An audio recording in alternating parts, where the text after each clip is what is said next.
I have a simple answer for that. You know, this is my answer. My answer is that we love to play since we are babies. And by playing, we learn. And the video gaming industry have been playing since 1973 with the first Magnavox Odyssey, with the first console in the world.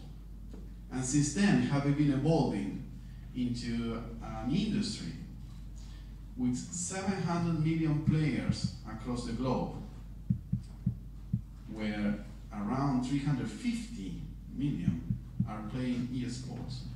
If that's not a number that we from the sports industry need to look after, then go to another industry. We cannot ignore the power of video gaming, we cannot ignore the power of sports, and we cannot ignore the fact that humans like to play. Some figures for you to have in mind. The market size doubled numbers to 1 billion revenue globally in 2 years' time.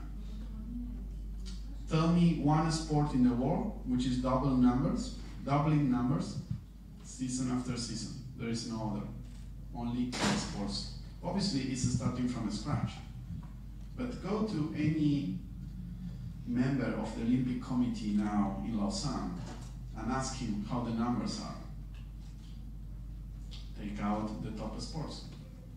And even in some top sports, ask the federation, not the players, not the maybe some teams, maybe some broadcasters, ask the federations. They all are struggling by money. They all are struggling by sponsoring. And esports, the esports guys that I know, they have no time to reply the bunch of emails from different brands trying to knock the door and go into this new market. And you know why brands are going in there? It's very simple. And some of the panelists will tell you afterwards why they are getting into this. It's because millennials, because the Z generation, the people under 30, under 20, under 10, like to watch video games online. And they spend maybe more time watching video games than traditional sports. This is a new channel, a new opportunity for all the companies in this room, for all the clubs, for all the federations, to engage with the fans, with the content that they like. My vision is that you can say no to esports, but you should have a strategy why you are saying no. There is no reason that you say no just because you don't know what is it. There is no reason that you say no because you think this is for a niche of freaks watching video games nighttime. So that's a no-go. You should have a clear strategy if you say no, why you say no. But I am convinced that after this chat, and after you understand why everyone in this room is interested in esports, you will have a strategy to say yes. And a strategy to understand why the market research is telling us is that for every dollar that you invest on esports, you get 23 back. For every dollar that you invest on esports, you get 23 back on marketing. Tell me one sport, and we are here for the World Cup, the most popular one, around 4 billion people globally fan of football. Tell me if you invest $1, how many you get back on marketing. And the reason is the price to sponsoring football is much higher than on esports as in many other small federations. So I would like to introduce you to the panel. We have 5 members. Let's start with Christoph. Christoph, if you can quickly introduce yourself and what's your vision about esports, what are you doing in your company? Thanks for having us. Thanks for having me, first and foremost. My name is Christoph Düster, and I work for Adidas. I'm looking after the Manchester United account, so it's a sports marketing role combined with a brand marketing vision and role. So why I'm here and what I wanted to share with you is first and foremost the vision and the goal of Adidas as a global company, that we try to engage with fans first and foremost on different platforms. We want to digitally increase our business, which means like link to merchandise via e-com. So esports will be a good tool to get different people with different mindsets to our licensed business. Of course, Manchester United in that case. So, and one project we have done in the past is together with EA Sports and FIFA. So in the FIFA, whoever plays FIFA can see that there's like some Adidas boots in the game when you go do this journey with Hunter, I think his name is. So there's always a possibility with the e-com and digital area to link to the product finally. So that's one part. Cool. Thank you.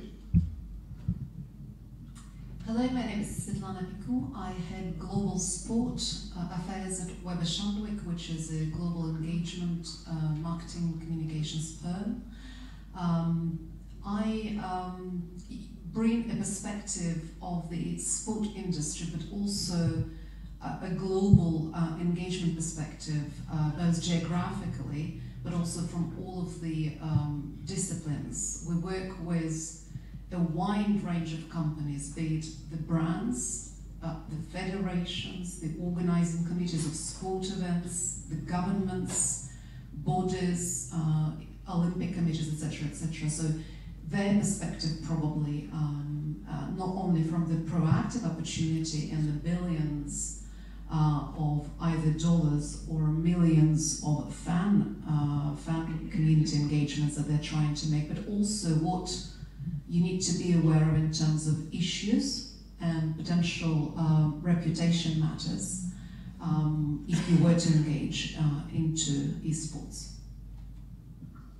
Hello, I'm Tom Scheurs. I'm the head of marketing of FC Twente. I believe that as a football club, innovation should be in the heart of your company because you need to engage with your future audience. And to give you an example of how esports will affect the youth, we started about 2 years with esports at FC Twente, and I was having this fan event where I was going to with the first team striker and our esport player, and all the kids were coming at us, and they went to the esport player. They didn't went to the first team striker, and the first team striker was sitting next to me and said, "Hey, I play in the first team of FC Twente, so why?" I didn't understand it back then, but I try to understand it a little bit now, and I think esports will be very important in the future. Hello, my name is Kirill. I'm the commercial director of football club Dynamo Moscow. Thank you for inviting us here. We've actually been involved with esports for 2 years now. We did a couple of few projects on the esports, and really 3 main things that we're looking for. First of all, to create better loyalty with existing fans, because a lot of them are involved with video gaming in any way or any other way. Attract new audience, obviously, because it's really hard to imagine a young kid or even a big kid not having a computer or PS or an Xbox at home.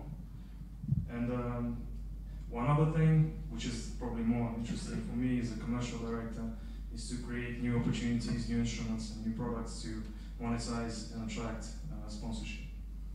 So later on, if I have a chance, I'll explain or present a few cases that we did. So. Hello, my name is Ignat Bobrovic. I'm a founder of 2G Nation. 2G Nation is an esports company. We create the esports aggregator and one-stop solution for brands, publishers to communicate with gamers. Basically, my journey with esports has started in early 2000s. I was a vice champion of Belarus in esports championship at 2001. The prize pool at the moment was higher than the salary of my parents. So at that time, I decided, okay, it's fun. But then completely I was out of esports because that was not that industry which is now. And I'm back from 2014 deeply into esports. I was one of the chiefs in a main esports media holding. We had the first TV channel about esports and gaming beyond South Korea. We've been in lots of events. We've done first license deals with TV channels and with Chinese partners. Yeah, now I'm building this company which is there to help actually not to waste money to brands and clubs and leagues, but actually to earn money. I have seen lots of interesting cases where some racing leagues, for example, which I really like, has spent a lot of money just that was like more burning. I also saw some clubs which has done very cheap event and it was very successful. So yeah, basically we would like to help stakeholders to leverage what they want from esports in order to make esports growing, because now we keep the ROI is still high, right? But more and more investments can be not successful, and if they're not done right, and I'm just afraid that some brands can become a bit suspicious. So we're here to help to improve it. Thank you. As you can see, we have two clubs, one big brand handling one big club, like Manchester United, agencies, startups, companies. There is a big panel of different stakeholders with different views, but I would love to start with the club view over esports. If you can, Kirill, tell us what's your experience and why the club got involved, in your case, Dynamo Moscow, in a growing market for esports. Let me remind you that even Asia, and particularly South Korea, is the #1 country on esports actually. The Russian and Eastern Bloc is the third largest region in the globe, and with most events, even more than South Korea. So the importance of all those events are obviously lower because the prize pools are lower and South Korea has more sponsoring, but in the region we are seeing a high number of events. So Kirill, can you please tell us what's your experience around it, when and how you got started, and what's your business case?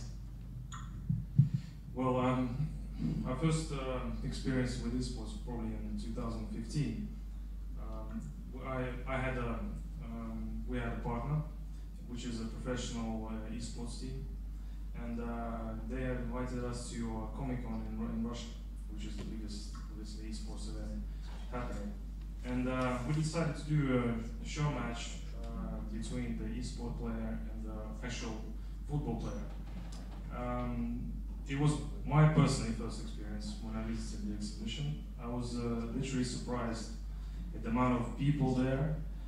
To be honest, I was a bit shocked because all tickets were sold. There were literally thousands of people there for 2 days, maybe 3 days in a row. And the feedback we got from this event was quite significant for us, because we did obviously we did the actual event. We saw the engagement with the fans. We did the video of this event, and then by the amount of views that this video got on our official channel, Dynamo channel, was about 5 times more than any other video that we usually do with the team. So we are absolutely confident that it would be a crime if we don't attract attention to this audience. It's a huge mass of people that we are looking to engage with. So after that, we actually signed the official contract with this team, but we didn't do big steps. We tried to fill out the area and see how we can create a stronger bond with this audience. Because again, coming back to this first event and the other events that we did, if we're talking about this people, this audience that are involved with esports, they're not exactly, they're neutral to any football club to start off with. So our idea was to attract them to supporting our club. And it's not an easy thing to do, because it's very hard to keep their attention for a long while. So we have been trying to create a product that will be not just an image that will create better image for the club, but also create a stronger bond with this new audience. So they become loyal audience, loyal supporters of the club. And we are still doing that. We're still thinking of, right now we're looking more into this area of creating an event that will include online participation and then an offline competition. And this offline competition will most likely take place at the actual stadium before the match, maybe halftime or even after the match. And that's one of the things that we did. Also, we did quite a few events with our sponsors during the match days. Again, we created these areas inside the stadium when all the supporters could actually play the video games. We have our own esports FIFA player that participates in the tournaments in Russia. Actually, the two tournaments being organized for 2 years running. That's by Premier League and the Russian Football Union. Just the important thing to say that esport was officially recognized in Russia only 2 years ago. So a lot of motion is going into this area, and we are really keen to be involved as much as we can, because we understand that this audience are future supporters. And also, one other thing that's very important to say that we did actually a big project with declaring cards. As you probably know, have included our famous goalkeeper Lev Yashin into the game as an icon, and that from our perspective, we think that brings a lot of image, not just for the football club itself, but for the Russian football overall. Thank you. Tom, can we continue with you? What's your experience in Netherlands? You represent FC Twente, which unfortunately this year, I must say, you were relegated under the second division in Netherlands, but I assume that you will keep eSports in your radar anyway, right?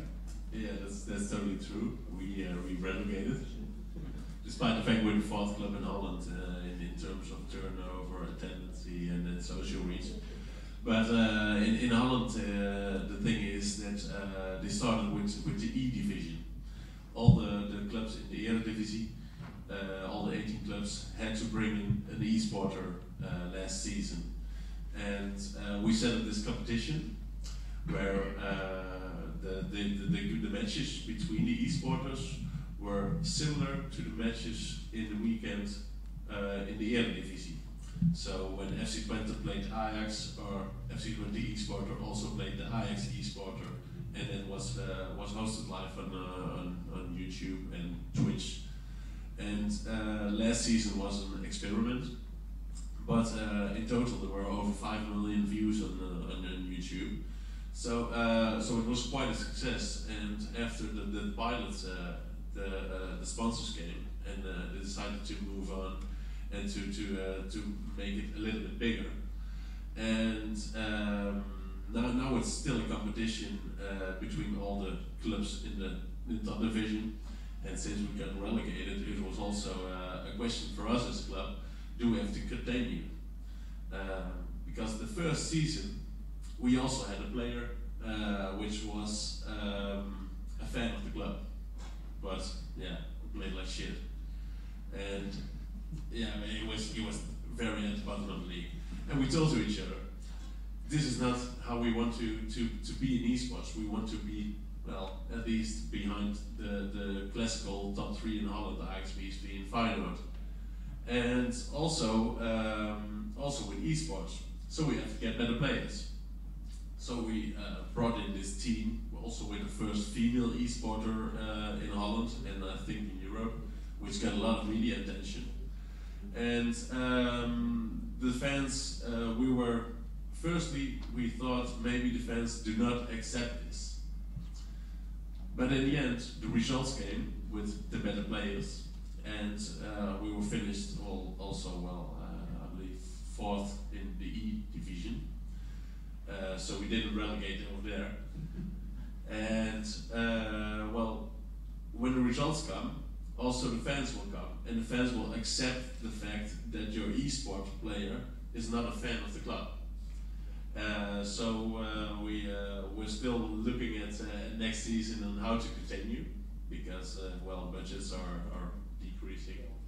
And because the club was relegated, you are not member of the Eredivisie E-League anymore, right? So how you are going to compete? Now, well, what you see is that the E division is it's a division which has not that much prizes. All the prize money is divided at the big tournaments, and that's where you have to be as a club at those big tournaments. The E division is nice for exposure, and it's good for fan engagement. But to really compete, you have to be at the big tournaments, like for example the FIFA Interactive World Cup or other kinds of big tournaments. Cool, thank you. I would like to continue with Svetlana. What is your vision from marketing perspective? We have here 2 clubs here, but there is much more federations and stakeholders about how they can get into esports. Is it a partnership? Is it a completely new brand that they need to build? What's your vision about it? I think there are different ways where we observe that are at the moment happening. I think if you look at the discussion that took place a few years ago, whether esport should be considered as sport, or is it still a video gaming industry? And I attended an event where the founder of esport trying to get into the Olympic circle and Olympic brand to get relevance and to get the legitimacy of it being a sport, is still trying to show why esport should be considered a sport, because that is not yet a one challenge for them. It's still something they're trying to get into. And the reason why is because and the arguments that are coming from some brands, institutions, organizations and federations is they have a challenge of explaining to their stakeholders that kids and youngsters sitting in front of TV sets, how do we get them out of the screen as a generation versus you are putting them in front of the screens. So I think the brands and organizations going into esport need to be very much aware of that larger and broader discussion, not just on the opportunity with the fans and clubs and how they can monetize getting that fan community to buy products, because that's what they're trying to make, but also what challenges come and how their brands, organizations, associations, federations can be caught up a little bit and be prepared for that. So I think when we work with reputation at the influencer engagement, but also be prepared to some tough questions, because there is a great opportunity with the sports, but there is a lot of debate still, and there are a lot of challenges. So you have to be prepared to how you address them as big brands, clubs, federations, players, etc., etc.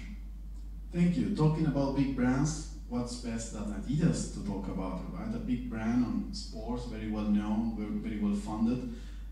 What are the challenges that Adidas is facing into esports, and particularly in your relationship maybe with a club like Manchester United in your case?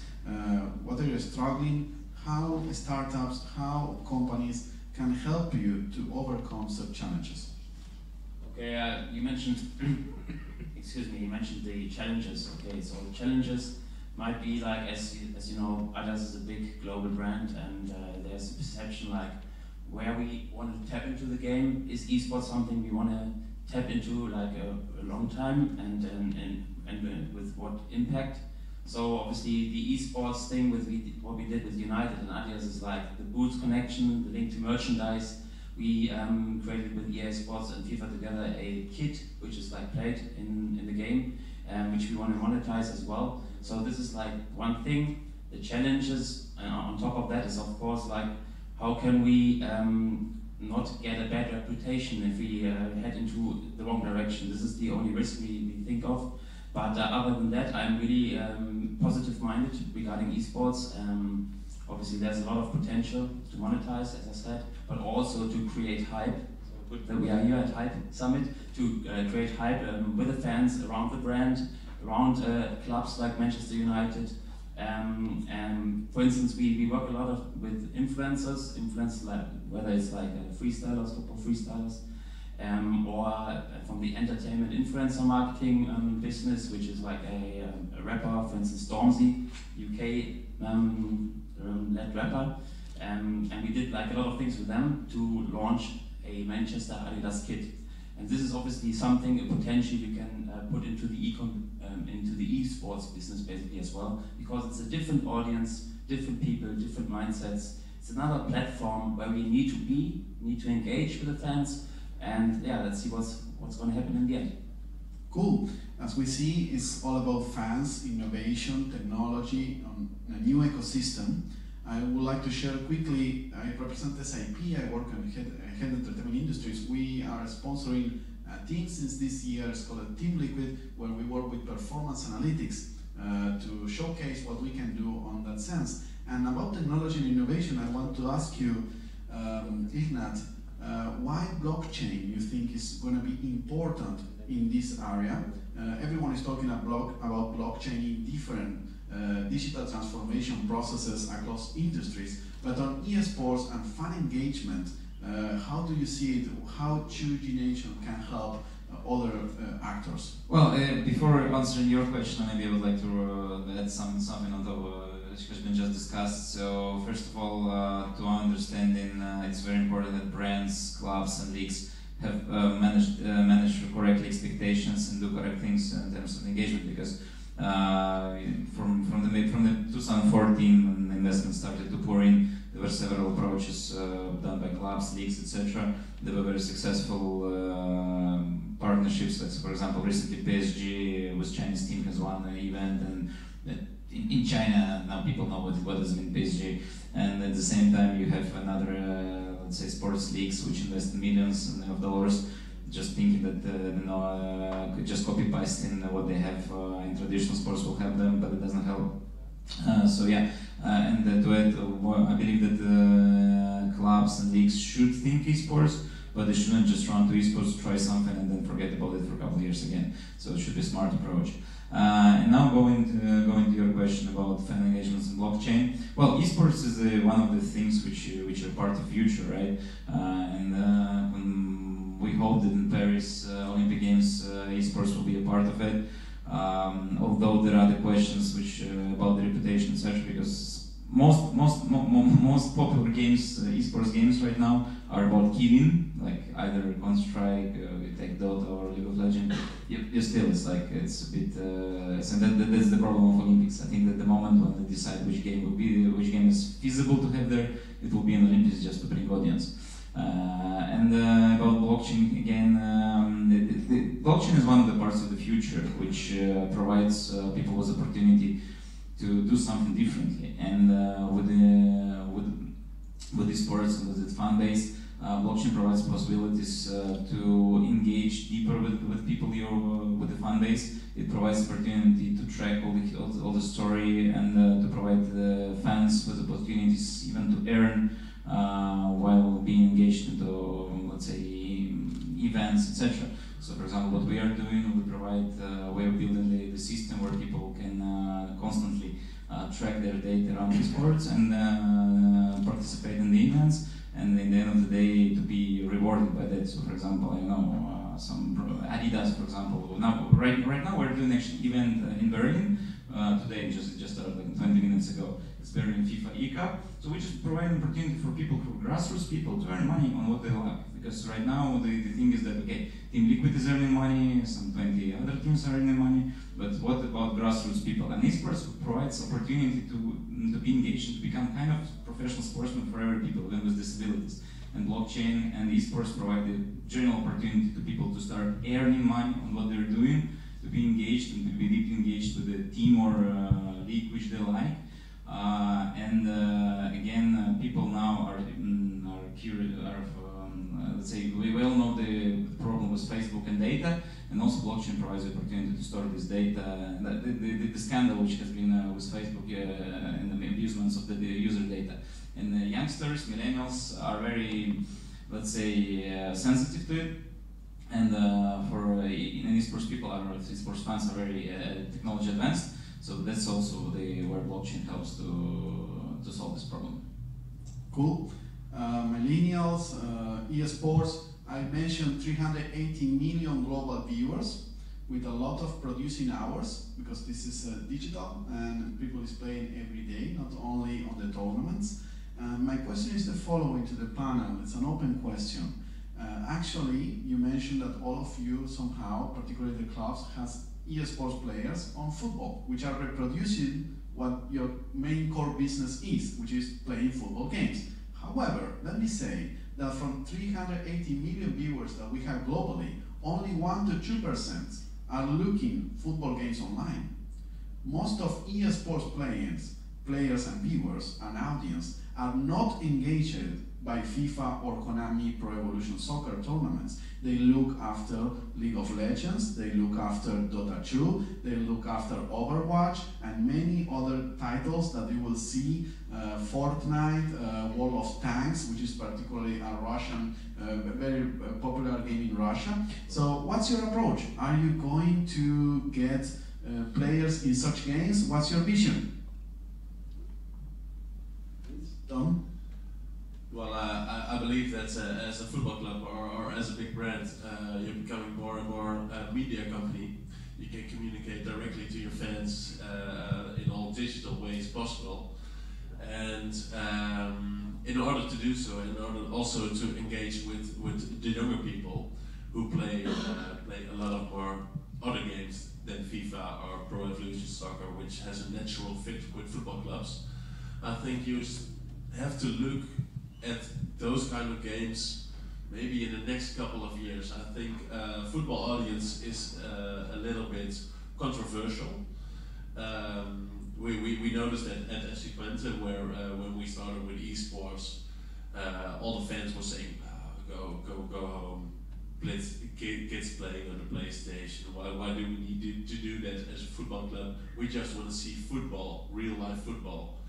But what I noticed is that especially the younger generation, the millennials, they have a total different view on how they consume media, games, and connect with brands. And in order to succeed in the future as a brand, you have to also be innovative and also have to look at other ways of how your audience will have a connection with your brand. And in that way, well, I think nothing is impossible in the end.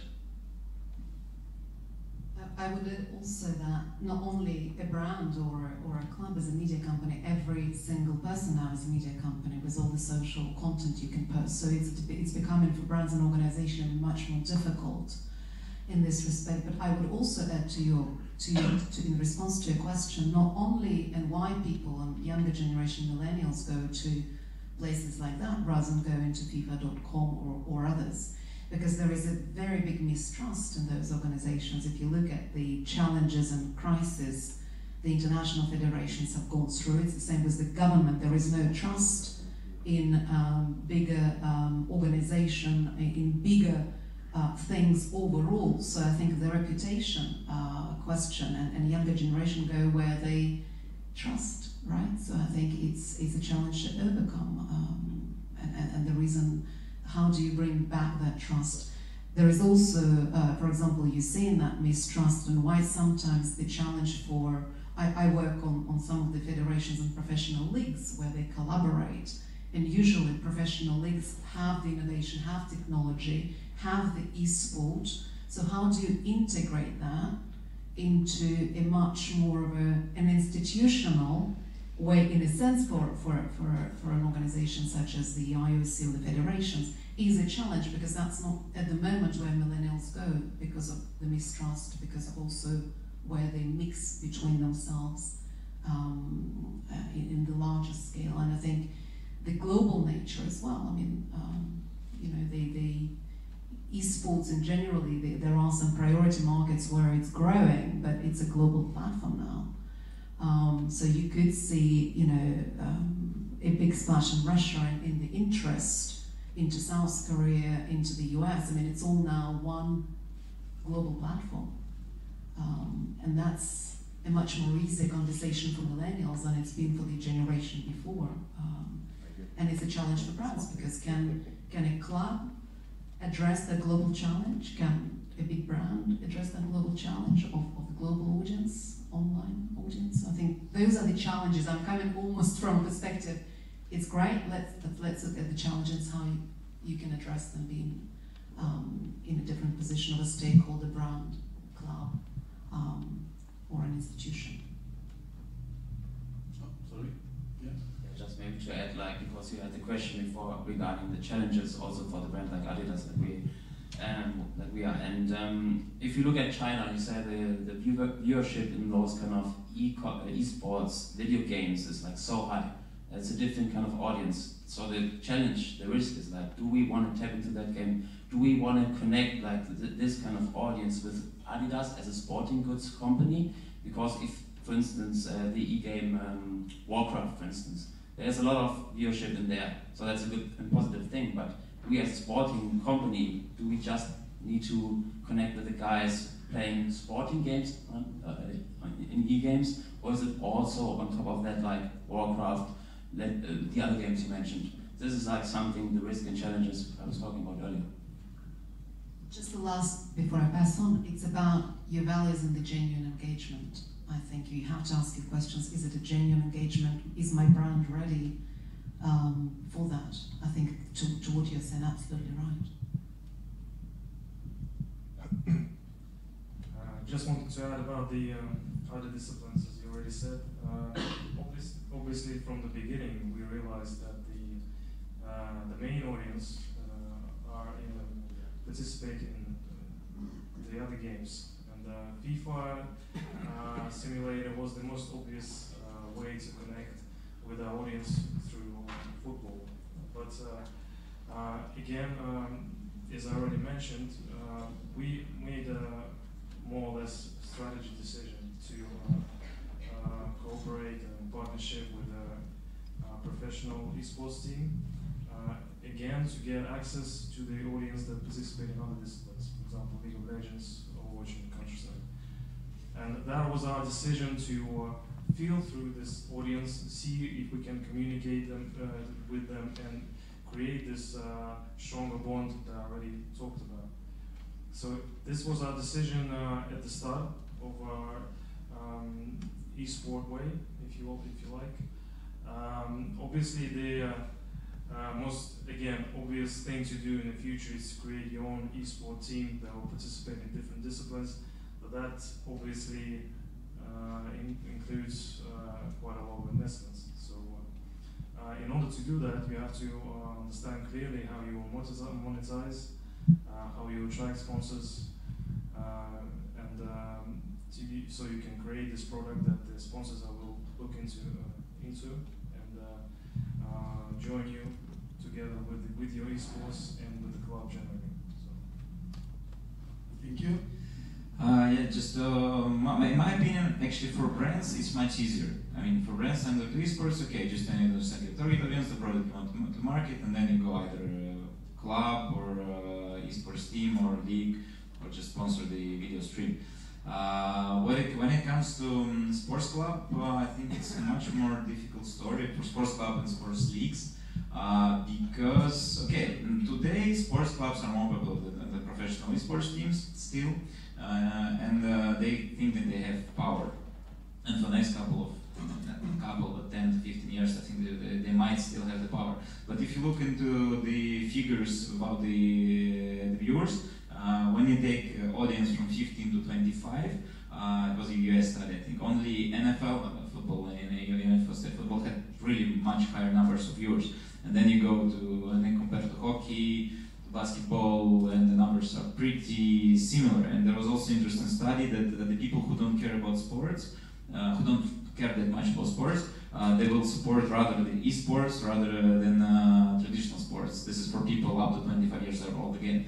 So in the long run, traditional sports and esports become competitors. And I believe that you can see the United States model where people understand that, and actually the NBA has started its own league to take control over that. Lots of now US-based tier 1 esports organizations, which has received 40 plus million USD investments recently. Quite often they backed by traditional sports. For example, we've been consulting one company, which investors are one NHL team, one NFL team, and one basketball team, because they want to have tap into that. And actually, I think this is a smart approach. Maybe not to mix the brands and still continue being just have small crossovers with your general brand, but create in parallel your assets in esports. I think that might be the best approach in the long run. Thank you. We are running out of time. We have 3 more minutes. I will ask the audience if you have any questions to the panel to stand up or raise your hand. Good, we have one here. I will ask you just to point your question to a specific person so we can address, and I will kindly ask quick answers so we can get more questions in the last 3 minutes of the session. Sure.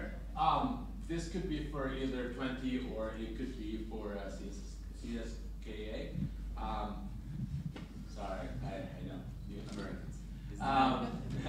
Says the guy. How do you come to terms when the time will come that your esports will be more popular than your sport? Well, that's happening in the United States right now, yeah. And we're seeing that. Us as FanWide, we're seeing it right now. And my deal is, us as a startup, we need to pivot like everybody else. But how do you guys pivot as being such a massive undertaking, and you have a stadium, you have everything? How do you plan to pivot when that time comes? It's Dynamo. Dynamo, sorry. Oh, I'm so sorry. That's even worse. We're friends with CSKA. A short answer, I think we still have some time. We are in the process of actually thinking how we can be more involved with esports rather than thinking of what we do in the future. To be honest, we know this time will come, and we'll need to make decisions. Right now, we're not so much looking into this, to be honest. I think as a football club, you have to look very carefully to the needs of your fans. And right now, the most common needs of the fans is still the normal football, but you still see a growing need at the younger generation. So there will be a turning point, maybe in 10, 15 years, maybe earlier. Right. Yeah, I also believe so, but yeah, in football it's very controversial, and well, there will be a turning point at some point, and then you need to focus on otherwise, and then you just need to go where the market will take you. Cool. Last question to the panel. Anyone? No? Okay. You still have the chance during the whole day to address to any one of the magnificent panelists that we have had today here. I just want to finalize thanking you all for being here in this session. I think esports is a big topic for every stakeholder in the sports industry. And remember the answer that someone told me when I asked why esports and not a football game. And he said to me, it's just more fun. So enjoy, hype today, keep it up, and go ahead. Thank you. Thank you, Federico. We have now about 10 minutes break, coffee break, and then the real deal is starting. See you later.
Okay, we are ready to start. Please make your way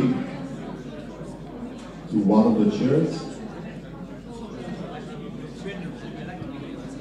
Okay.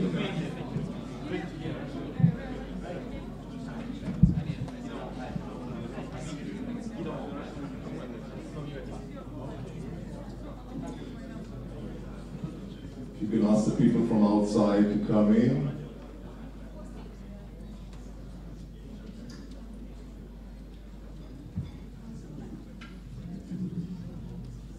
Please find your seats.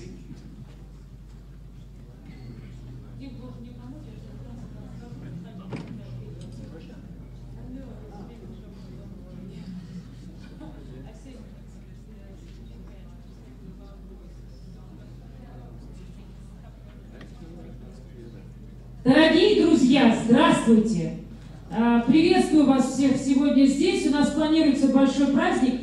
Я помогу нашим друзьям, которые сегодня собрали для вас на самом деле уникальную панель, как-то нас всех ускорить. Сегодня у нас начинается великое событие в нашей стране, чемпионат мира по футболу, поэтому у всех очень плотные графики.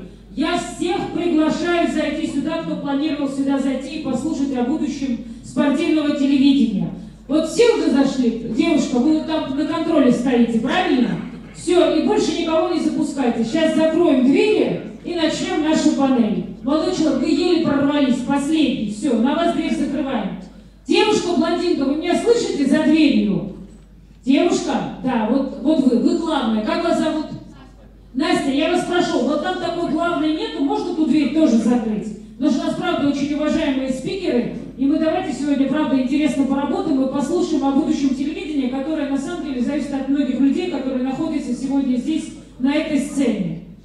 Все, Настя, все в порядке? Спасибо. Итак, еще раз добрый день. I'm so sorry, we are the host country, that's why I need to make some housework, and I did my housework, and now we are ready. Hello, ladies and gentlemen, I am Tina Kandaraki, the general producer of Match TV, Russia's biggest sports channel. To those who have traveled from other countries to be with us here today, welcome to Russia.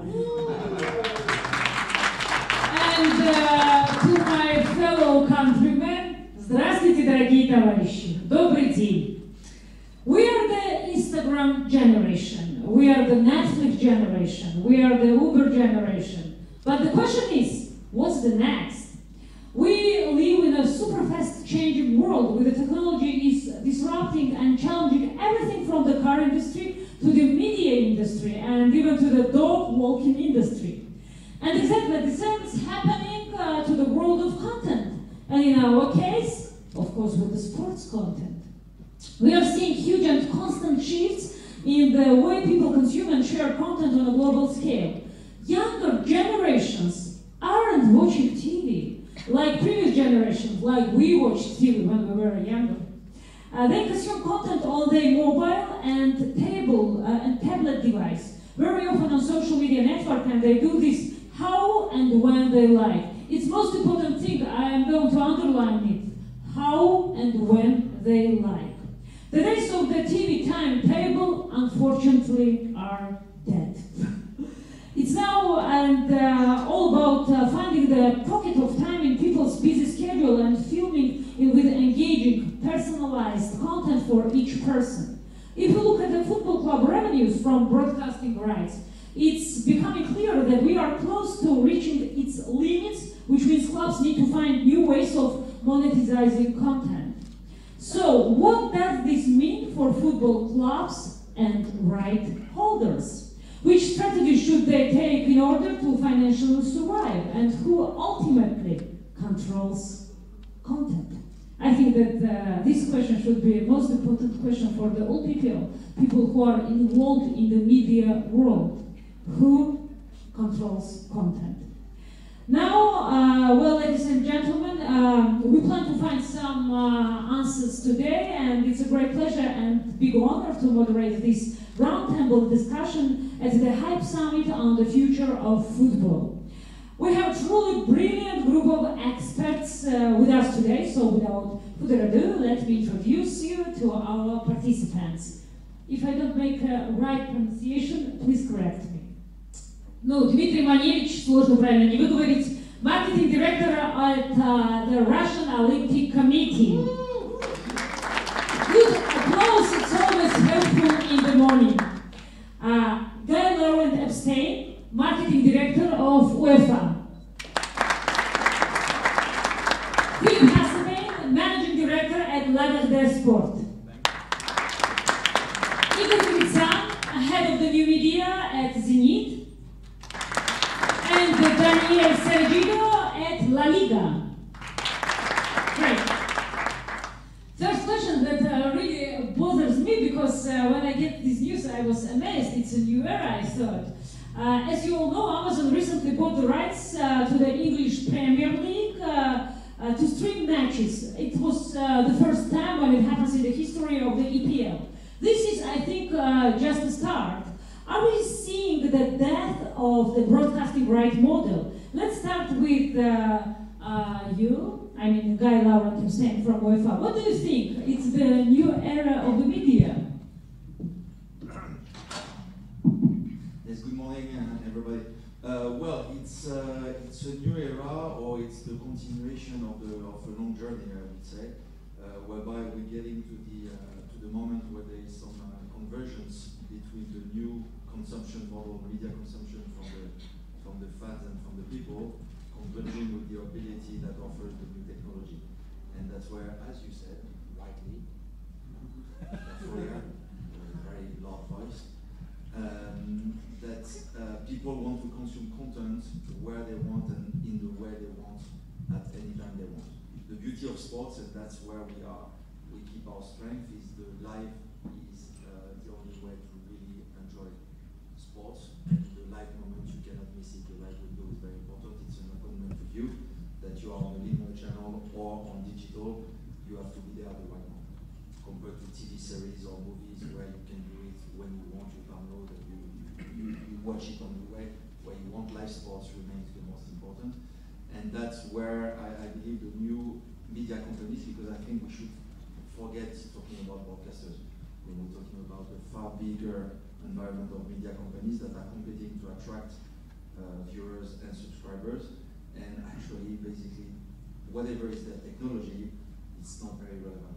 What is very relevant is the discrepancy between linear and non-linear, and where today you push content to people and they zap and they find it, and in the future the fans will have to look for the content and to go and search it because it will be on the platform and on the non-linear platform, and that's the difference I think that is going in the world. So as a right holder, on the short term, it's very beneficial because it means that you have more competition for your rights.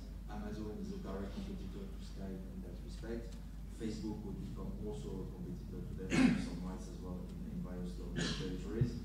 I guess Apple will come on the table, and many others will come to compete with traditional broadcasters like Sky or Match TV or others. And I think as a rights holder, it's very positive. Now, if you look at the long-term future or mid-term future, we have to be ready as an organizer to be able to be on direct to consumer ourselves and not only rely on the third parties, broadcasters or media companies to distribute our content.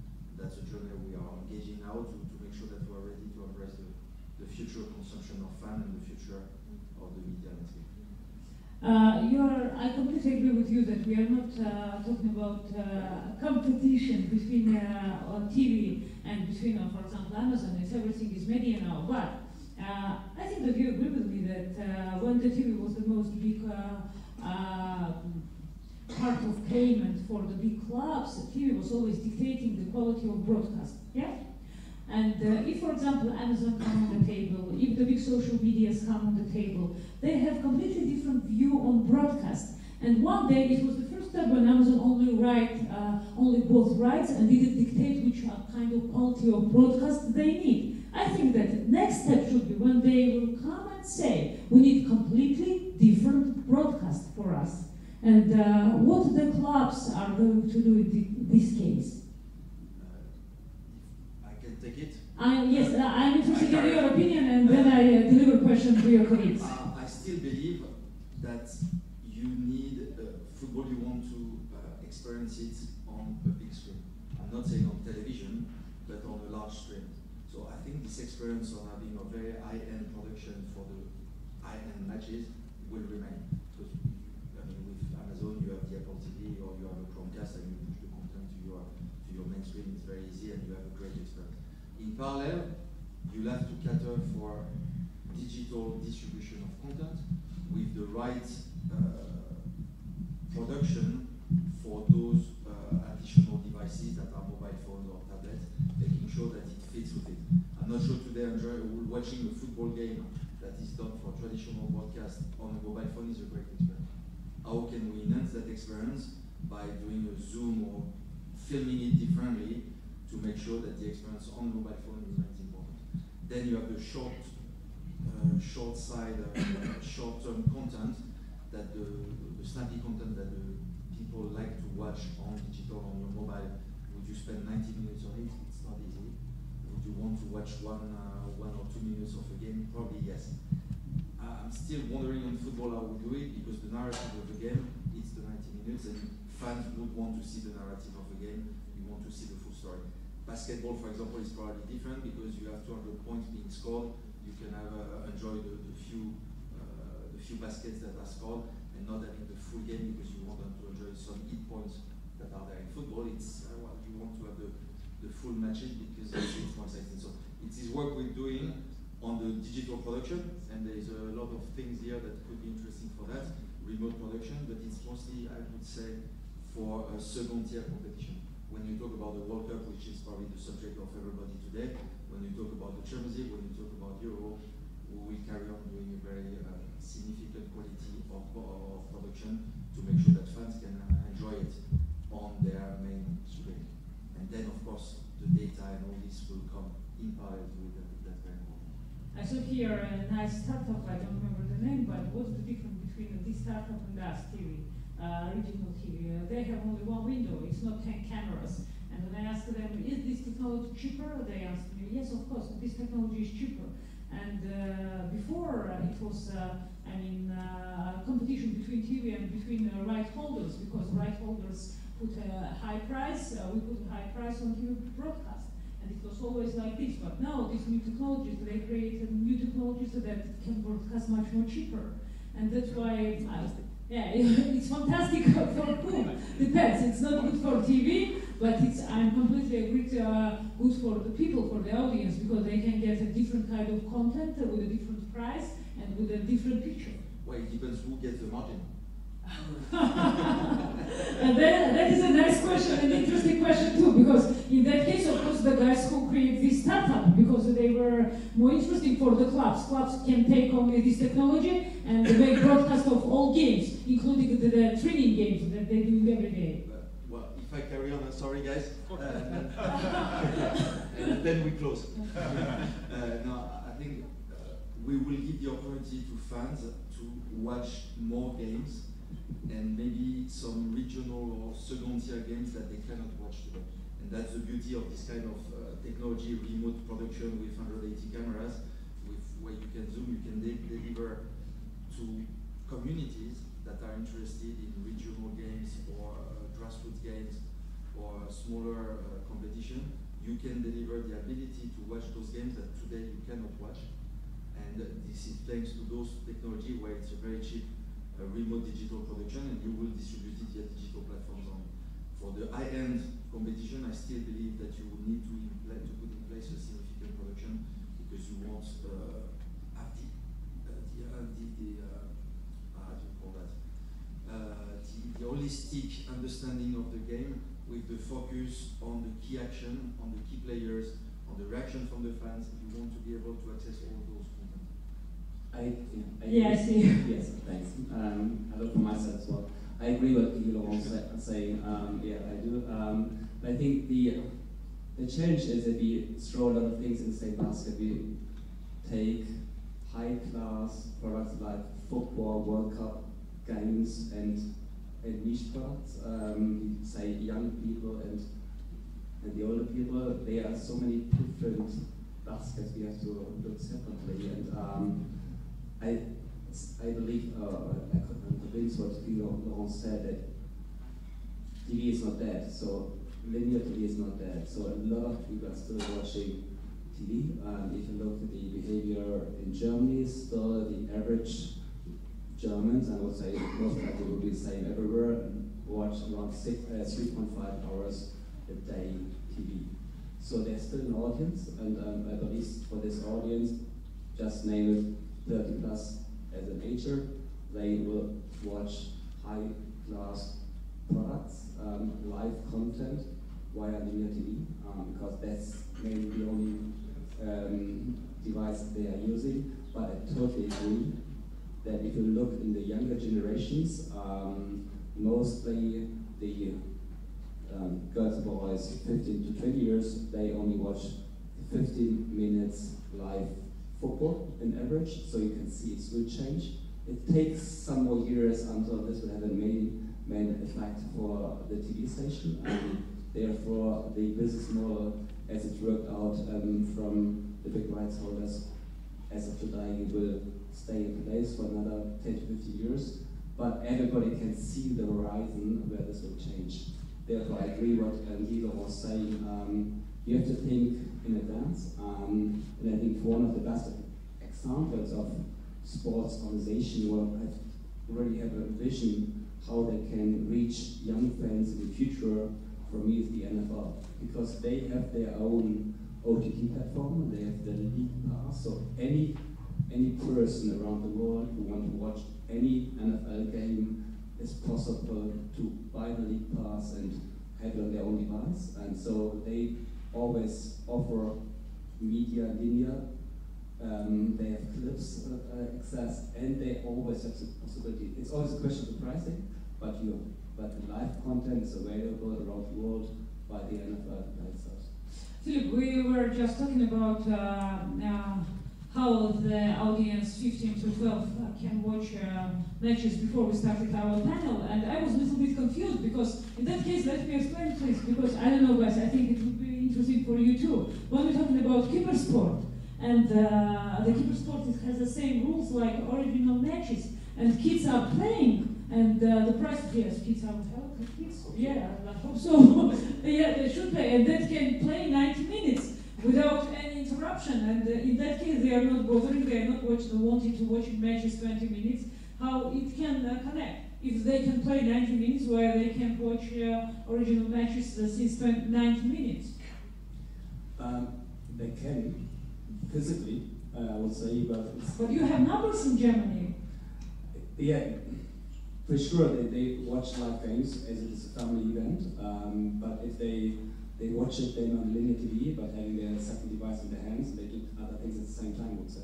Ah, that's a real thing because, yeah. They can watch 5 hours of TV series in a row, so I think they can watch 90 minutes of football. I agree with you, but the question is that when I was a kid, it was only one screen behind your eyes. But now you see, there are 1, 2, 3, 4, 5 screens. I have one screen in my hand, I can second screen near, and that's a question too, because I think that the second screen, since the screen that we call TV are watching some matches, needs to entertain, because when they have this screen, they can do something else, or they can involve more in the matches. And what they are going to do on this screen, this is question 2. That's why, Daniel, you have seen how broadcasting on social media works at La Liga. What are your thoughts on showing matches on social media instead of on TV? And does this model work?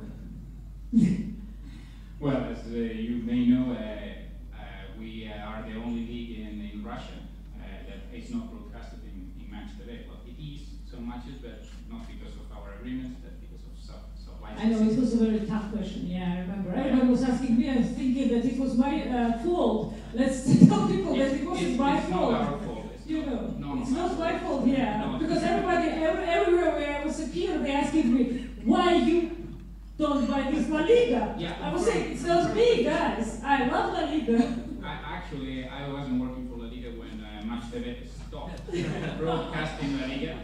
And I was watching television that day, and I wanted to watch the first match of La Liga, and I was unable, so I called the customer services. They told me that we didn't have an agreement with them for this year. And actually, you know, to be too much expensive. It was only one question. Well, Yeah, you're making money on Twitter. you know, if you don't pay, somebody else has. But so tell what happened? please, yeah. We had the agreement, a long agreement with Manchester before and TV Plus to broadcast La Liga, and we didn't get an agreement for the season 2016-2017, so La Liga was not broadcasted in Russia at all. So we decided to restart these negotiations with Manchester and with several other And we find some solution. and we found a solution which is actually very related with OTT and the social media broadcasting of the matches. We found an agency. We didn't even know where they were going to broadcast the matches. Actually, it was a coincidence, but it's a good coincidence for us because it gives us exposure to the social media right now. So we agreed with this company, which is an agency of marketing, but they also have an OTT. Now they named Telesport? Yeah, it's called Telesport, and what they are doing is broadcasting our matches in local Russian social media Contact? for free. Yeah. For free. So we got experienced a huge growth in audience with respect to television and in other countries in Russia this year because, of course, all the matches are for free. We experienced also a good growth in social media followers in Russia. We had to open 2 official social networks of La Liga in Russia, Contact and Odnoklassniki, which is in process. And you know, the number of views, speaking about numbers, we have 150 million views of La Liga matches in Russia. Everybody wants to watch matches for free. Yeah, I completely agree with you. That's why, excuse me that I interrupt you. It's the question for everybody who has an answer. This social media period, this social media era, what it does? It makes people ready to see everything in free because all people who are sitting here, they want to make money on this business, yeah? But when you're starting to show people something in free, they're thinking, oh, come on, that's a social media era. I can get the content for free. I don't want to pay for this. Yeah, of course. We are not selling the content for free. As La Liga, we already got our part of the deal. So the agency is paying us. The problem is how they monetize this money.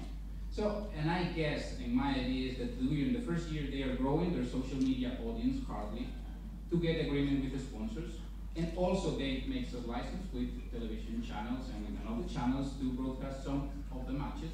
I don't know if you pay for that, if you give in advertisement space, but that's a way of growing their business. Probably in the 2 or 3 first years they are not making any money, but in the midterm they for sure are going to make a lot of money selling this space in television to sponsor. Improving their quality of the retransmission in the broadcasting and the social media. They are already doing it in 4K because the computers have much more capacity than televisions right now to good quality. And the actual signal is the same that we are providing to the television channel. It's not a different signal. They are not different cameras.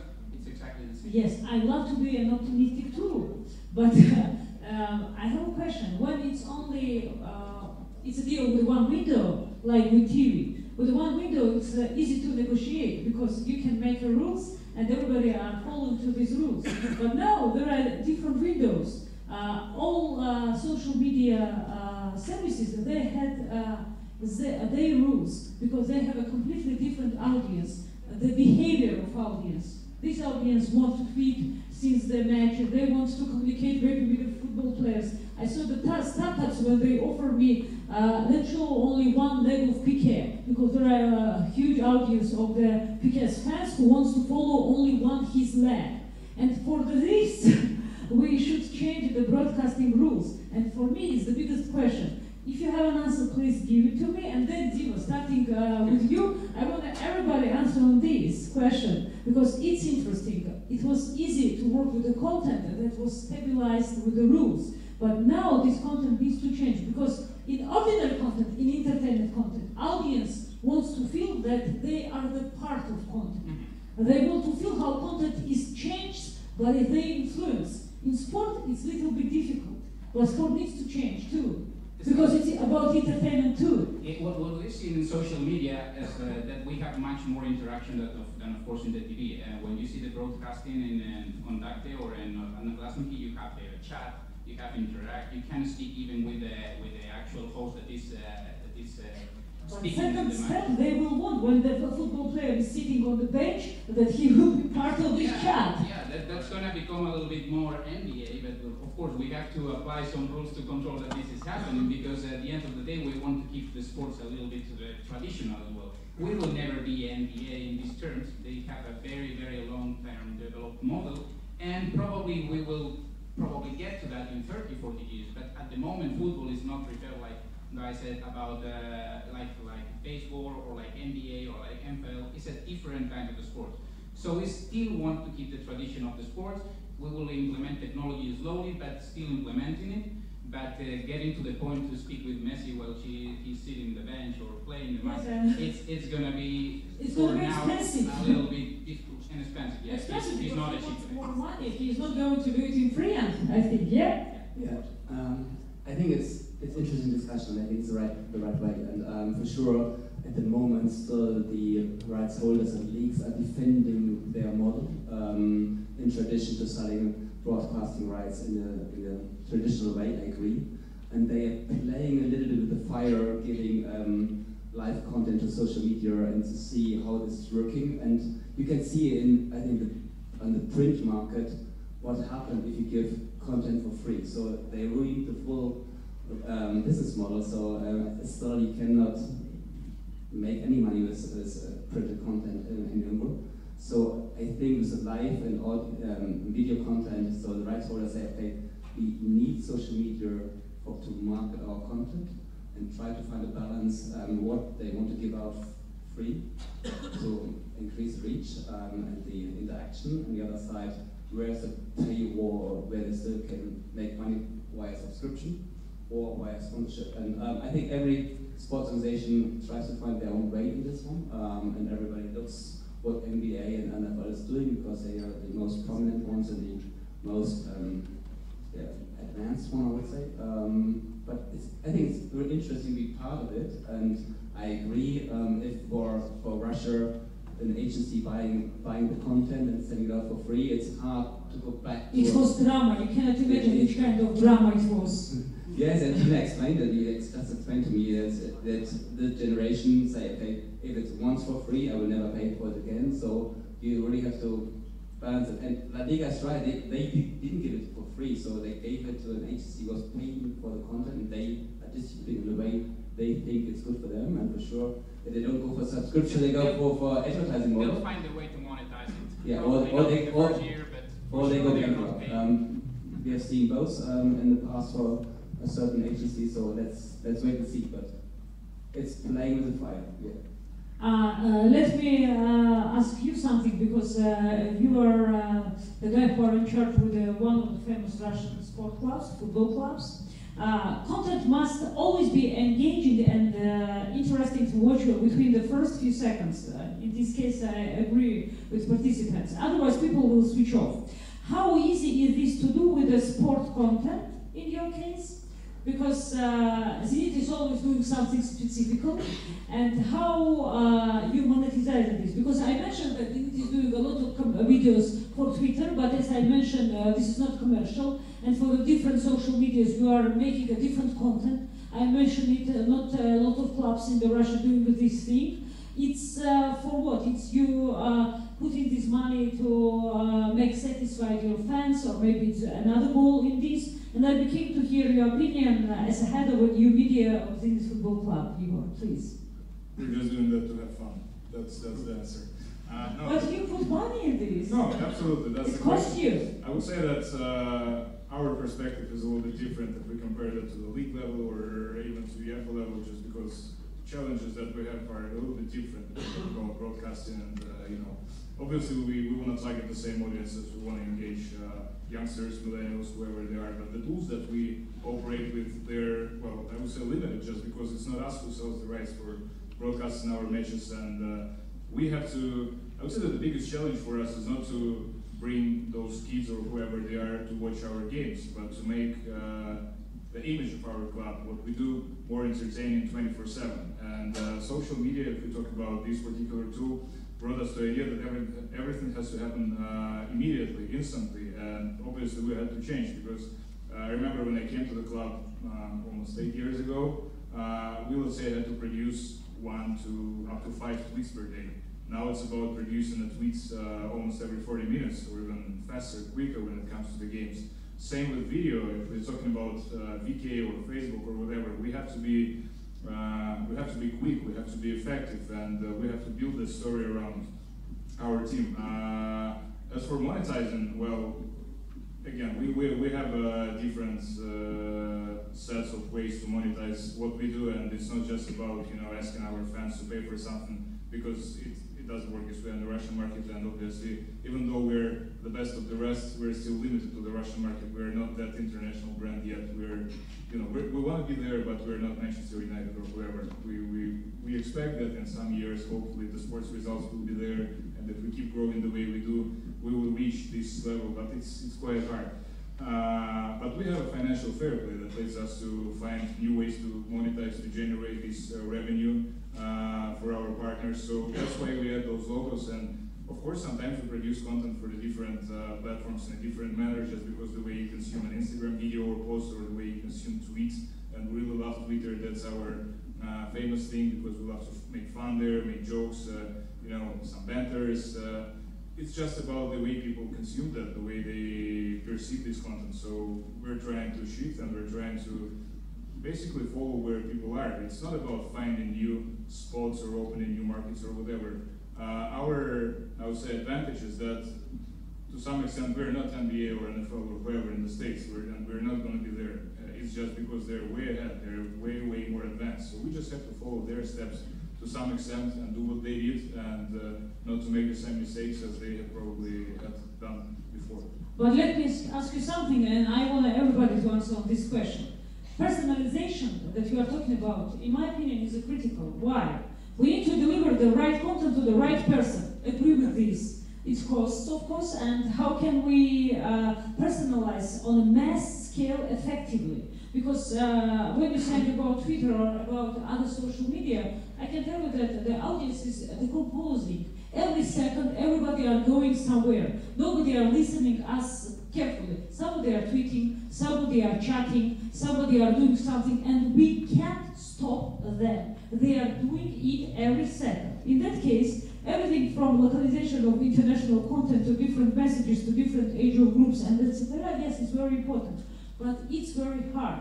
And how you are targeting this audience, how you understand which kind of tone of voice needs Twitter, which kind of tone of voice needs Instagram, and is it cost to push so much money, courage, power in such medias for your fans? Because I think that the most big push to watch what your club are doing is the results, not the connection with the Twitter. Am I right? Maybe I'm wrong. To some extent, yes. I wouldn't use the word personalization in this case, just because it's about tweaking content. It does not mean that we shoot a video and then only put it on Instagram and don't put it anywhere else. Of course, if we have a gem, if we have something really cool, it only comes with an experience. And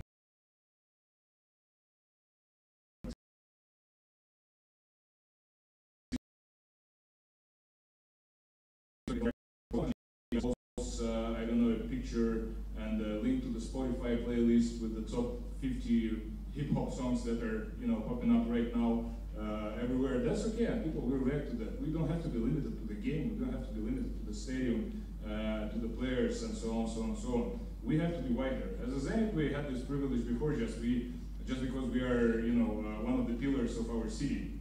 We represent not only Zenit, not only our stadium, but the city of St. Petersburg. And we are happy to be the only club representing 6 million people living there.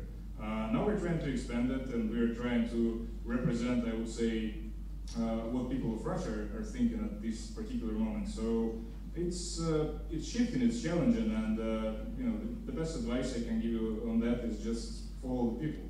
Check what's trending on Twitter, check what's trending everywhere, and try to become a part of this conversation. That's it. In this new world, who actually controls the content? It's a great question. We're trying to control this one tiny piece, and that's enough for us. Your opinion? Who controls the content? Yeah, I believe, and I look at Adidas, and they changed their communication mainly from classic communication to social media, and going from confederation leagues and clubs to players. And coming to my answer, I believe in the future players are controlling the content. We didn't touch this one so far. I believe players are not only their own brands, but their own media platforms, and it will be interesting to see what happens in the future there. Who controls the content? But before that, I think there is a missing element in the discussion about the coverage of the game. The discrepancy comparing social media and broadcast. I think it's an holistic ecosystem that you have to work with, because there's not only about the broadcast of the game, there's also the brand and the fan engagement that you have to develop to create loyalty for the long term. So the coverage of the game is a short-term opportunity for you to develop promotion, to display, to showcase your game, to create short-term revenues, but you also have to cater for the long term, and that's where the overall platforms, including the social media, are very relevant and very important to make sure that you keep growing your brand for the longer term. So I don't think you can take social media as an example today. I think it's what does it deliver in the global picture for the long term. So I wanted to maybe make that. Now for the content, I think it's probably a shared ownership. I think the control of the content is with the fans. We are providing tools for the fans to play. I believe that the first personalization that will happen is that in the future, the fan at home will be the director of his own game.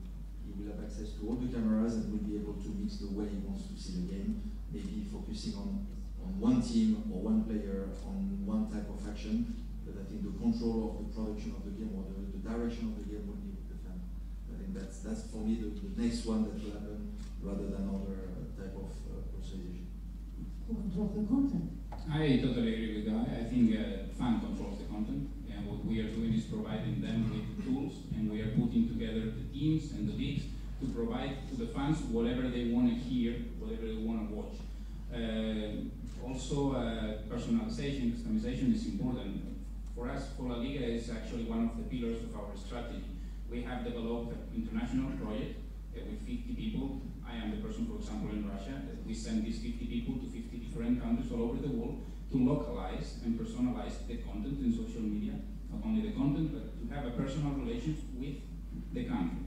And that is actually showing very, very fast results in the relations with the country, the growth in social media, the growth in the audience, and I think that this is the way to get closer to the audience, just being there with them. Because for a person in Malaysia or for a person in Indonesia or in China, they need someone there that understands what they want.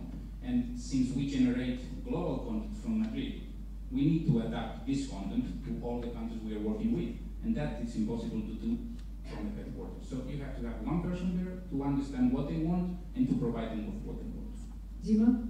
Oh, finally. Hello. Finally, hello. Yeah, well, actually, I would like to revert back a little bit to the content and to these peculiarities that the internet delivers to all broadcasters. So actually, it's absolutely different area to deal with, and I think that we shouldn't forget that absolutely different rules to deal with, because comparison with the traditional media, because here's the main principle is entertainment. That's true. This immortal words from Kurt Cobain song, like "You are entertainers." So yes, you have to entertain your audience, but before that, you have to find it, and the level of your competitors there is much more higher than traditional media, because when each specific person gets on the internet, so there are a lot of sources of entertainment, and you have to be one of thousands with your live stream of La Liga.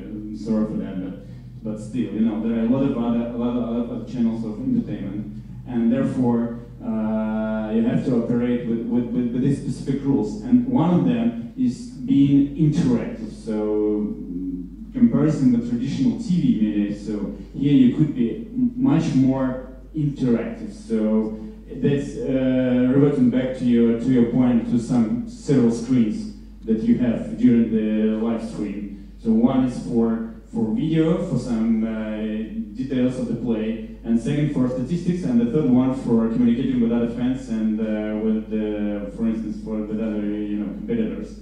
So even three screens could be used in order to consume this content via internet. So that's the difference, and you have to be entertained to engage your audience and to retain it. And once you engage it and retain it, so you can actually sell it to your marketing partners or sponsors or whatever, because each one is interested in specific targeted audience that it's more relevant to their products and services than any others. For instance, recently Puma, which is major sports brand, they fully equipped one of the Russian championships, the university championships, the higher schools of economics. It's about 100 members, just 100, not thousands or millions, but they equipped them and they supported them and they paid the sponsorship package. The point is the loyalty of this audience. So each of these 1,000 is totally involved in engaging with this project, and their group on Vkontakte is 100% engaged in each new post. That matters. So size doesn't matter on internet. The matter is quality of the content and the level of loyalty and engagement of your audience. But I'm listening to you carefully, and it reminds me when I talked with one of the members of the Olympic Committee, he explained me that every Olympic Games they are checking the viewers' audience interest. And when some kind of sports are losing this audience, they changing them. They get them down and they bring on the table a new kind of tables. That's, I don't know how it is in English, skalolazanie, for example. If you can translate it, please help me. Rock climbing, yeah, that's how rock climbing are coming in Olympic Games. And here it's the very right and practical rule. If it gets down, audience interested, they take it off. But in other kind of sports, in football, it's difficult to be changed as easy. I completely agree with you. That's why I am asking you, tell me please, who controls the content? Absolutely agree with Daniel, fans control them. And one day fans should be telling you, we don't like this road climbing, we want to see, I don't know, surfing maybe. Surfing is included too now, excuse me. Yeah, karate and skateboarding. We want to see Latino dances since Olympic Games, please. It's That's what I'm talking about. That's competition. That's online competition. It's a competition everyday competition between professionals, and I'm a host. That's why I need to make our discussion a little bit provocative. And question, I'm trying. Thank you. Big experience in this.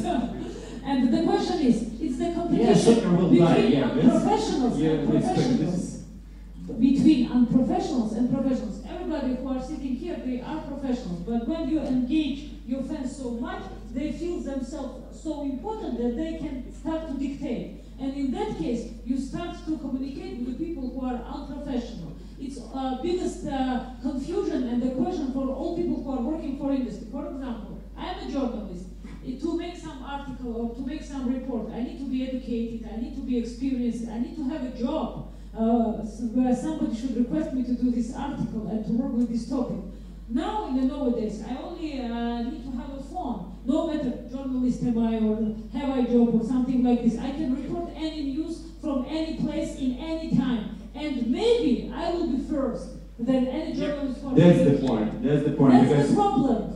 I have an example for you. Just prior to the games in Rio in 2016, we set up our Twitter account just without any sale or whatever, any promotion. Just put two guys with a full access to all the venues, to our team, with a prior right to get all the news and all the this backstage shooting.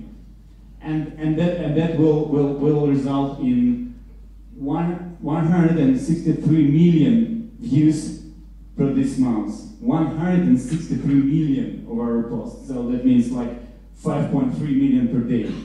That's the question of exclusivity. This day-to-day competition is about exclusivity. If you are first, you win. So you get this all this audience. That's very simple, I think. In the end of our discussion, we talk about limits of the market, yeah? Because if we're talking about original market, TV market, the prices come to the limit, I think, because it's difficult to make it higher. But these new social media communications and negotiation, Is it a new window for the new possibility to making money? What area of you're thinking about? It gives you money, or it's the opportunity to make a loyal audience? You know, being smart could bring you both money and loyal audience. But in the social, as I mentioned before, and I can tell you again, that people in the social media, they don't want to pay. They are not ready to pay. They are ready to pay. They shouldn't pay. They shouldn't. You can At least in convince Russia, them. I fully agree that doesn't work. That doesn't work. In that case, I change the question. How to convince Your money people? will come from partners that are interested in your audience. So first, you have to accumulate this loyal audience, and to retain it with all those instruments that we will be discussing, with all this digital media technical resources.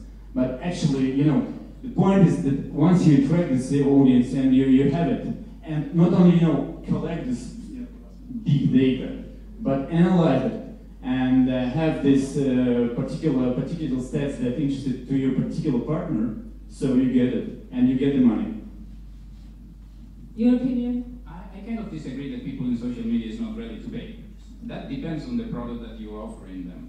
Before, people in television was not ready to pay as well. In Spain, we were giving 2-3 matches for free a week, and nobody was paying. And when actually pay-per-view came into fashion, everybody was thinking, well, this was free before, now I have to pay for that. At the end of the day, it became a huge business. Everybody was paying for the pay-per-view, even though before they were watching the matches for free. You think that people can pay more than they pay nowadays? And they do already. For example, in esports, you can play for free in your PlayStation if you want. Still, people is paying for internet subscriptions to play online. Depends on the product that you offer. The better your product is, the more people is ready to pay. This is only for the broadcasting. Plus, in social media, you can add a lot of different products so that people can get engaged and they are going to be actually happy to pay for. We have to discover them, and that's part of the way we are making money. But as Dima said, I think we can actually, in social media, get money and grow our audience much more than in television. Without forgetting television, of course, because television is still You mean that it multiplies audience, it multiplies profits? Yeah, I totally agree with that. Your opinion? I think social media are the frenemies of rights holders. So friends on one end because they help us reaching more people and engaging with more people, but they also are enemies on the other end because for years, I mean, their business model is to steal content from people and use it for their own benefit, collect data and commercialize it with or advertising. And the social media today are one of the most rich companies in the world. So at one point, the business model could be different, but the content on social media should be paid by someone. I believe that the social media platform, and it starts, Twitter starts to invest, Facebook starts to invest into content. So those social media platforms that need the content from the proper rights holders to attract more subscriber or viewers on their platform needs the content. And again, they were in a business where nobody really understood how it worked. They were stealing between inverted commerce content and using it for free to their own benefit, collecting the data and commercializing advertising there. I think the balance is getting better in my view, whereby they understand that to continue delivering good content to their subscribers, they need to acquire that content from rights holders. So I don't believe in social media the fans will pay, but the social media platform will start to pay for it. Thank you.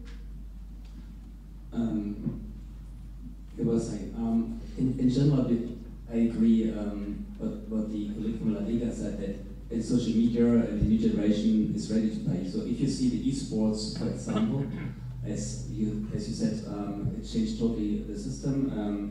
In no other sports there's the idea of donating, but you can see if the prize money for an ESL final is 11 million, I would say 20% coming from the publisher and 8% coming from fans donating money one by one to increase the prize money for the tournament to show that it's the most important one. So if this will come to the football, that means if the football fans are donating €1 per fan per club, then whatever.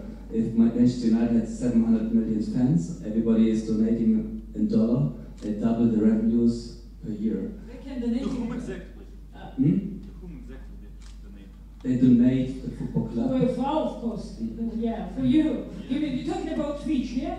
Yeah, Twitch, for example, but Twitch, for example. Yeah, Twitch or just supporting esports gamers, right? So fans are donating directly esports gamer, and there's some gamers earning €700,000 per month that young people are donating $1 by $1 to make them better, their fans better. So I believe in future fans can donate for certain players to be traded to their clubs, and I believe there's a new income stream. It has nothing to do with content, but I believe that mechanics for working for esports will come to traditional sports as well. Quick thing. Raise your hands who are the football fans here. Who are the football fans here? Are you football fans? Raise your hands. Are you sports fans? Okay. Everybody are, yeah? Okay, in that case, second part. Who are ready to donate? Raise your hands. €1? Yeah, €1. €1, for example. To get a new player to your club. So. Not bad start, I think. It's around, 10% if we try to count this out. Okay, thank you. Igor, your opinion? Well, I wish our fans were donating something to us, but I'm not sure. Yeah, I mean, it's just. I always like this math. Like, we have 20 million fans. If everyone gives us $10, we're going to be rich the next morning. Didn't happen before. Hopefully one day. Talking about content and price, I would say that for us as a club, content and social media, they already have the price, and the answer is getting back to financial fair play, is that we have to go through different procedures that attaches the price to almost each post we do, no matter where. But I would say that from the fan perspective on paying for content, it's still a little bit premature yet, because I think that the technology has to develop. We do not consider our traditional social networks as a marketplace, essentially. But if you look at the Chinese market and their Weibo or different platforms, that's where they do different things, and they're used to spend money there. Rather than Facebook is not the place where you're going to spend something. It's more about consuming. Maybe this shift will happen if, I don't know, Telegram will finally introduce their tokens and blockchain or whatever. If they will start to think this way, that this is a place where you can spend money, like on Amazon, maybe that will bring us to the moment where we will offer them our content, our broadcast, our whatever as a good, as something that they can buy. We'll see where it goes. But as for now, I'm not sure that anyone will wish to pay or donate for Zenit matches, and build a new tradition, new platform or new model for that. Thank you, Igor, for your opinion. Ladies and gentlemen, sadly we have run out of the time, and we need to end our roundtable discussion for today. First of all, big thanks for our participants today for your opinions. It was fascinating. Thank you very much for coming here. And of course, I wish you all who came here today a great day, and let's hope for an incredible World Cup in Russia. Are you going today to join this big day? Everybody are going on the stadium, I hope so, or no? Raise your hands who are going to the stadium, guys. Do you have any tickets? And another question, and who are going to watch World Cup on TV? Raise your hands. Who are going to watch World Cup and reading commentaries in the social media? Raise your hands. TV wins, as I see it. Still wins. Thank you very much. Have a wonderful day and enjoy the World Cup. Just want to take this opportunity, first of all, to thank all our panel, Dimitri, Daniel, Guido, Philip, and Igor. Thank you very much for your contribution. It was fascinating. And Tina, amazing. Thank you very much. 800.5 million followers on social network, and you came all the way here to be with us. We appreciate it very much, and we're looking forward to see you on TV and everywhere. Thank you. Tina Kandavaki in the Instagram, down Hardline. Please don't forget about this. You enjoyed my Instagram too. Amazing, I can testify. We have now 2 minutes stretching, and we're starting the pitching, and the main reason we are all here, to see the greatest startups of sports innovation, specifically focusing on the future of football. The jury are invited to sit in the first row. Please, startups, be ready.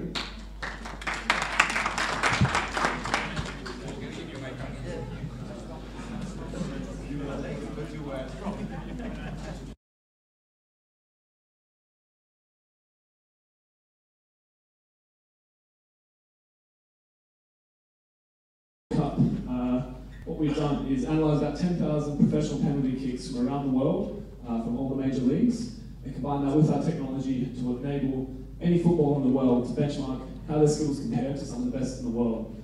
So this takes into account the speed, placement, as well as the variability of kicks to keep the goalkeeper guessing. How does it all work? This is the fun technology side of things. So a user goes down to a field. They can either lean their phone on a water bottle, use a tripod, whatever the tools they have with them. And we use augmented reality, computer vision, and machine learning to detect and track the ball in real time. And then plot this into 3D space, allowing us to measure with 95% accuracy, the crossing and speed of the kick as well. Right now we're focused on football, but if it's got a ball, we can measure it. So we're looking at other sports like basketball. We're in discussions with a major basketball brand in the US to develop a proof of concept later this year. We can manage conversion rates, curve, arc, goal, no goal, speed, as well as heat maps for users.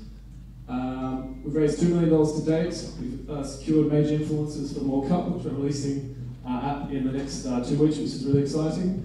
And we've got a really well-formed content strategy rolling out as well. We're beginning to test monetization around masterclasses on how to become a better user. We're looking for partners rolling into Q3 later this year to do a World Championship, as well as Series A investors as well. So if you'd like to come and chat afterwards, I'll get the booth over there. Otherwise, I welcome the floor to any questions now. Thank you very much, Tom, all the way from Australia. The format is that we have a short couple of questions. Please, the jury can feel free to ask, and you can ask the difficult questions. That's why they're here for.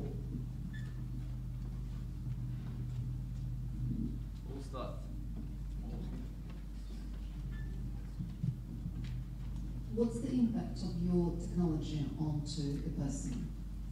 In what How do you translate your technology and the impact, the data? Yeah. How is this useful for a consumer vertical, for a person who's going to be using that data, who's interested in that? So for the first time, it enables users to measure and track their progress over time with things around placement, accuracy, really just see are they getting better. Right now, it's quite hard to do. Running has Fitbit, trackers like that.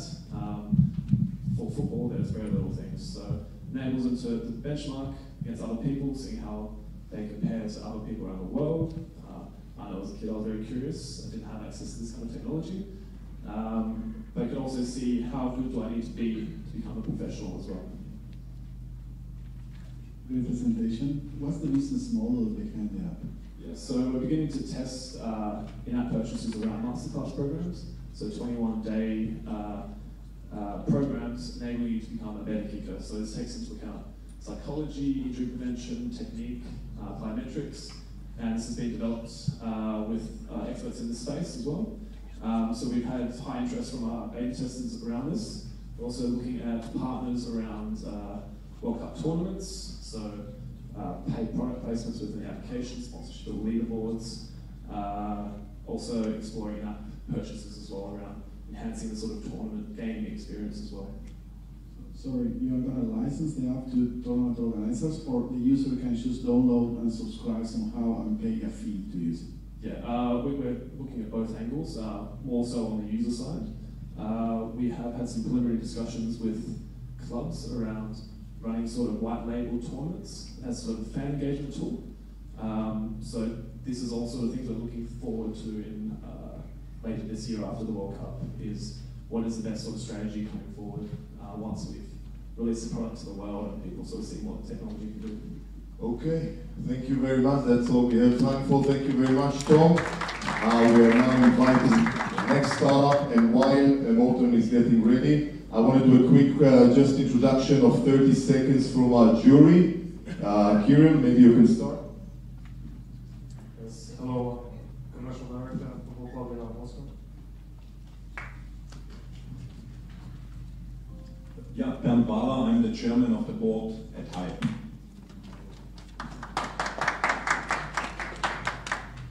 Hi. I am Daniel Perejido. I am representative of La Liga in Russia and Federation in Belarus. I'm Dmitry Maniashin, marketing director at the Russian Olympic Committee. My name is Igor Gresson. I'm a new data director of the Football Club Zenit St. Petersburg. Hi, I'm Federico Weiler. I'm head of entertainment industries for SAP. I'm Silvana Bikum. I'm head of global sport at Weber Shandwick, an engagement firm based in Paris. Thank you. I'm Gilles Einstein. I'm the marketing director at UEFA. Hi, my name is Günther Weigel. I'm in charge for global sports marketing and brand relations in Adidas.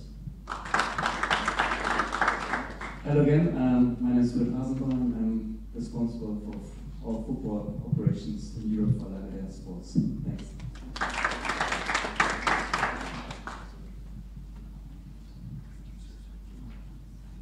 Yeah, thanks. Wow, that was like half of the room. That's the jury, so no pressure. Well, my name is Morten Bisgaard. I'm the CEO and co-founder of Players First. And we believe that the organized clubs are the foundation for the entire industry. And we have an ambition to raise the global participation rate in football. The formula is quite simple. A happy player not only stays in the sport, but will also recommend it to family and friends as well. So the question is, how do we know what drives a happy player? Basically, we ask the players. Through intelligent survey solution, we get the relevant data. We then, from the players, we then transform this data, this knowledge, into real-time insights for the clubs and federations in order to make concrete actions in order to improve the club or the sport in general. We call this player experience management. We actually come from a background in golf, where we have implemented this. We are now currently in more than 12 countries with 1,200 clubs and already have collected more than 1 million players' feedback. Just to showcase a concrete example of what we have done in golf, in cooperation with the Danish Golf Federation, they identified huge problems with new golfers starting to play golf, that more than half of all new players actually left the sport within 2 years. So what we did was that we actually interviewed all new golfers in Denmark, and then we ranked all the golf clubs in Denmark based on the evaluation from the players.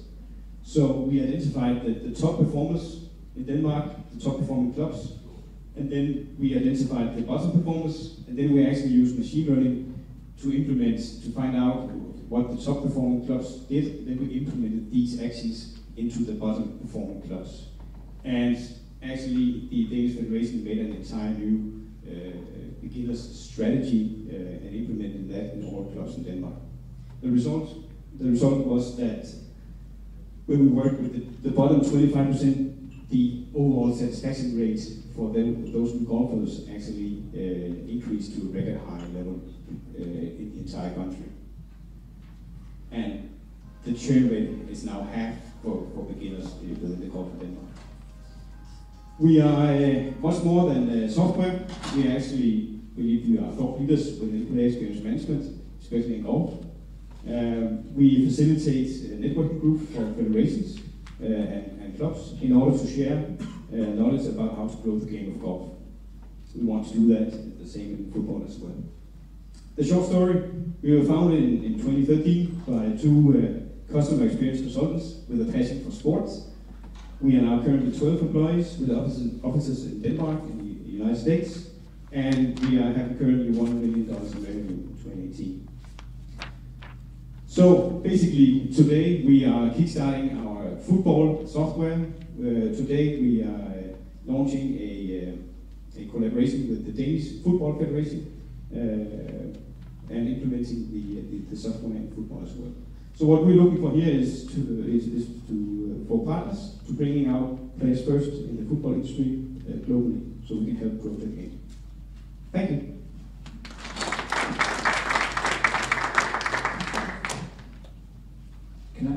Can I have a question? Yeah, thanks. What are the main metrics you use to evaluate the clubs and their activities in order to compare them? That's the Net Promoter Score, basically, and then we have a more structural data behind it in order to identify which drivers we should improve, whether is it the coaching, is it the facilities, what is it that we need to work on in order to improve the player experience. Actually, we saw from the study in Denmark that improving personal skills at the same time with being socially integrated into the club was the two main drivers of becoming a more loyal golfer in Denmark. So it's a kind of inside view from the players regarding the clubs. Yeah, exactly. And in terms of the football clubs, who will be your main respondents, like the main providers of the information and data? That would be the players, and of course, for kids, it would be the kids' parents. Thanks. Yep. Anything? Yeah? Who's your competitors in the industry? Who is your competitor in the industry, and how do you differentiate that? Basically, our competitors were the federations before. They did some surveying themselves. Now we partner up with pretty much every federation within golf, and we have a plan of doing the same in football. We don't really have any competitors at the moment. Are you providing us some strategies, or just reading information and providing just information, or as a strategy? Are you a strategic planner of the next step? Yeah, we are a software as a service product, so we're not a huge consultancy, but we use machine learning to give concrete action points to both the club and to the federations. But we work more closely with the federations in the day-to-day as that regards. So yeah. One short question: who owns the data that you gather? Oh, the clubs and the federations.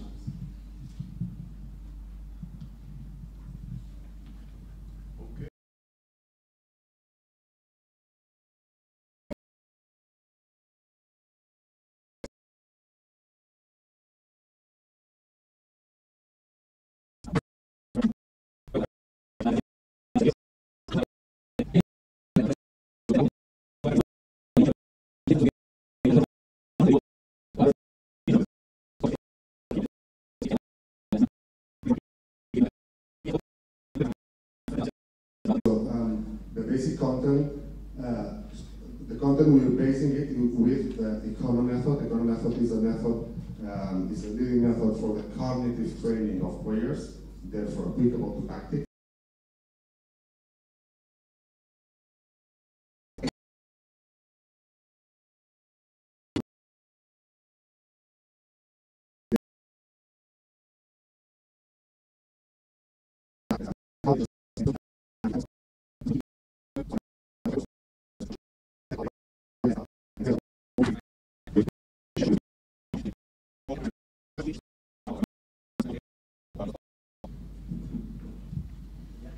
How many cameras do you need?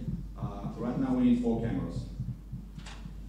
We're optimizing, probably we need 2 at some point, but right now in order to get the accuracy we need 4. Full installation, how much would that be? Full installation is 40,000 euros, and then annual subscription for the software package.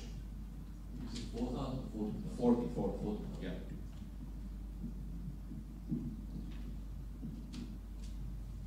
What's the benefit for betting? Because we give real-time accurate data, they can improve their algorithms for the odds odds calculation, and they can provide much more products, essentially betting options to their customer, increasing their revenue. Nikolai, you mentioned betting for new markets on that. You mentioned player performance for clubs and federations. What about media? What's your offer for broadcasters in order to engage the fan with new data? Our talks with broadcasters, they share that they don't need all the data, they need just some part which is interesting to the customers. Essentially, the trend is that customers are getting more and more curious, more and more educated, and they demand more. They said that usually they require about 10 to 15 parameters, and based on those parameters and footage, they can create much more content, increase fan experience and fan engagement, and create much more programs based on that, and therefore keeping the customers watching the TV more and more. One more question is, you claim to be 99.9% accurate, and compared to other systems in the market who are 70%, you say. Just a second. Well, so you compared such metrics in the same system at the same time, in the same stadium, in the same weather? Yeah, right now we're in development. 99.9% accuracy is what we're aiming for. We're preparing a validation test with universities and a science academy. But yeah, for optical tracking system, because they use operators, the figure we have is 70%. Wearables, especially RF wearables, achieve much higher accuracy, but they cannot track the ball. Of course, right now we have that already as well. So that's going to be a game changer, but yeah. Thank you. Okay, thank you very much. Thank you. Good luck. Thank you. We're now going to Tel Aviv. Straight to Tel Aviv. So every football player, you know, we came here for the World Cup, has a way to go to the pitch. So it's something like this. All right. So just before we start, I see a lot of people here that were in the panel about the content generation, engagement, and monetization. I hope that by the end of this presentation, you'll have at least a few answers to the questions that were raised here. So let's start. My name is Ilan, and I'd like to talk about. Better yet, let's talk about fans' engagement. Fan engagement is the fuel that drives the entire sports industry. It feeds off the emotional connection of the fans to the players and the teams. It drives their motivation to be associated with everything that is related to them. Talkabout is the first really intelligent fan engagement and monetization platform, and basically we turn excitement and loyalty into monetization. We have cracked this equation. Our algorithm dynamically creates relevant content in the most relevant context and timing. And by our secret sauce, we maximize this equation, maximizing engagement and maximizing monetization as a result. This is how it works in one example in Facebook Messenger, and we're going to many, many other channels. It may be Contact, it may be Widget, etc. A link click takes you with a no-download installation to the platform where a fan, along with his friends, can get content that is reacting to real-life events on the pitch, as well as to the conversation of the fans in the social chat. In today's sports world, which is swamped with data, what we do is we crunch the boring numbers and make them into cool and meaningful content that you can actually enjoy. So let's say tomorrow Ronaldo scores 3 goals. This will make him the #1 European international scorer in the world. At that exact moment, the system will throw at you content such as this trivia. Who is he tied with? Any ideas? Who scored 84 goals for his national team? 3, 2, 1. Ferenc Puskás, the great Ferenc Puskás. Yeah, remember? So this trivia, of course, is just one example. The system responds also to the conversation, as I mentioned. So we have here a couple of fans talking about who's better, Messi or Ronaldo. I guess it's a familiar discussion in every football fan's living room. Talkabout, which takes part in the conversation, will provoke it by throwing at you a friendly wager, for example, and create the engagement. And where there is engagement, there's also monetization opportunities. the system can blend seamlessly into the conversation relevant content, which is also context relevant and timing relevant. It will be, of course, commercial content. We have done, it works, guys, it actually works. We have done, first of all, product market validation. We are now serving 20,000 fans following 3 major PL clubs in 3 territories, which made us currently the #1 sports chatbot in Facebook Messenger in these territories. But more importantly, since we're more of a B2B implementation, sorry, going back. Okay, we have a couple of customers. These are 2 examples. We have completed a cool project with the DFB, with the German Football Association, surrounding the German Cup final, the Pokal Finale. And right now, as we speak, we are partnering with Bwin and powering a system called Bwin Web Buddy around the World Cup, servicing their current and potential customers. Now, the numbers you can see on the left are actual numbers from these projects, and for me, they are very impressive, but that's me, I'm not objective. But 17% CTR, I think, is objectively a high number in comparison to other solutions out there. The business is clear. We're aiming at 2 significant and big and growing markets as sports as entertainment. 2 seconds. And increasing CTR engagement and loyalty will increase monetization. The business model here is very, very obvious. The question, can we do it? Everything that you saw till now was accomplished in less than a year. We have a very strong team. We have strategic investors. I think we're a good startup, good-looking founders too. It's a reality, and we are ready to serve easily and without any customization, different sports, entertainment, and beyond. We really believe that really soon everybody will talk about it. Thank you very much. Questions?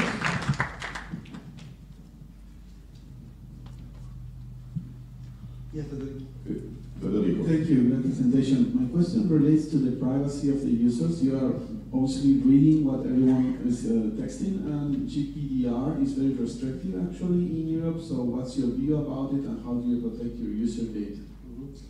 Thank you very much. Great question. We've made a big effort to be GDPR compliant. We take full consent of any users that is coming on board. We're handling the data as secure as humanly possible, and since everything is being crunched in the algorithmics, it's actually being protected as the laws imply. We are there. Yes, please. What has been the previous experience of customers with the such-related products?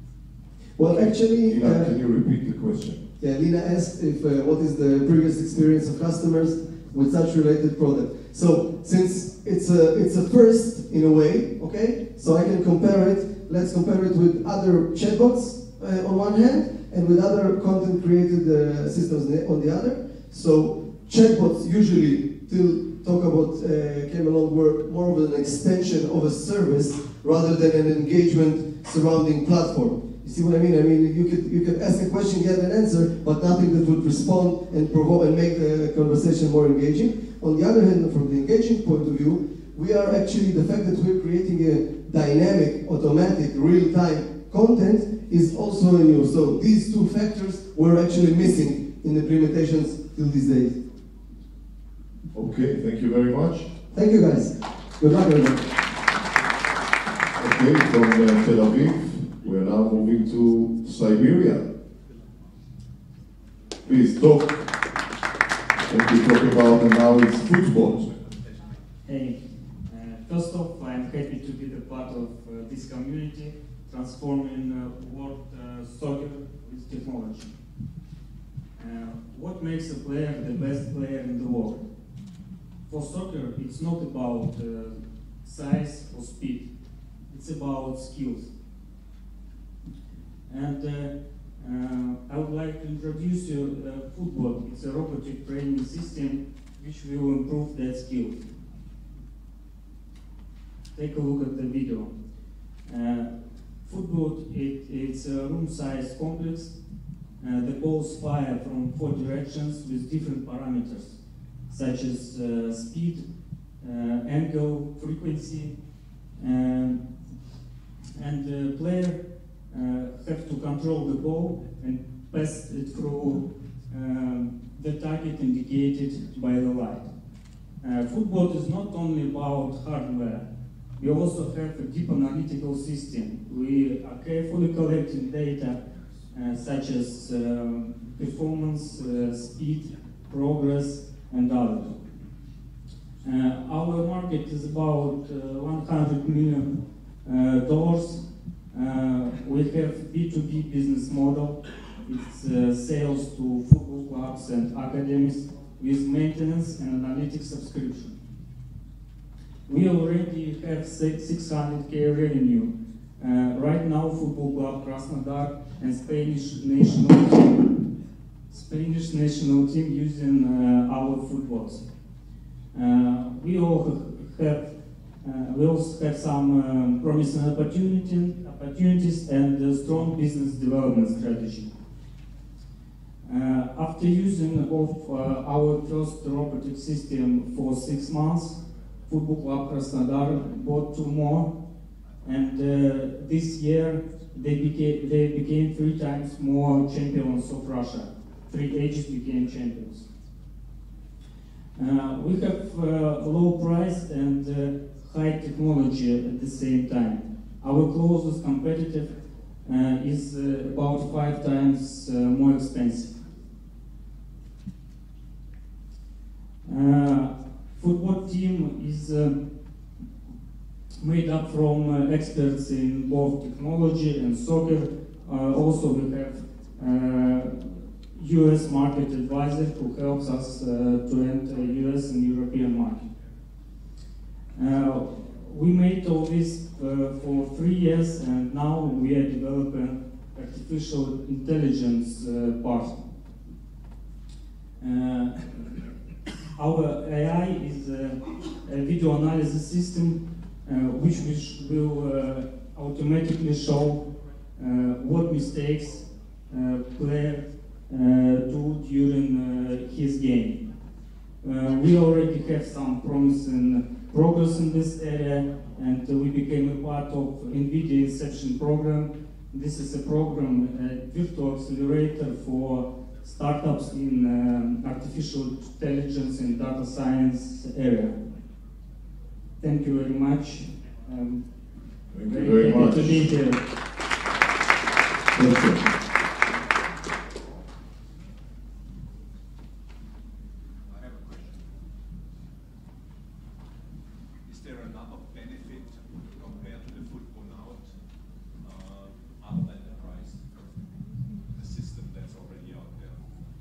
Our last system is much bigger. Can you repeat the question, please?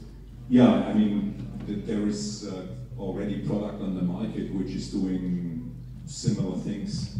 So what is the benefit from your system next to the price advantage that you mentioned?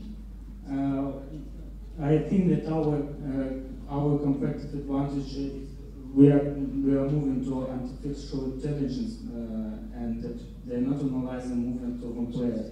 Also, our new version is much bigger and have 120 targets.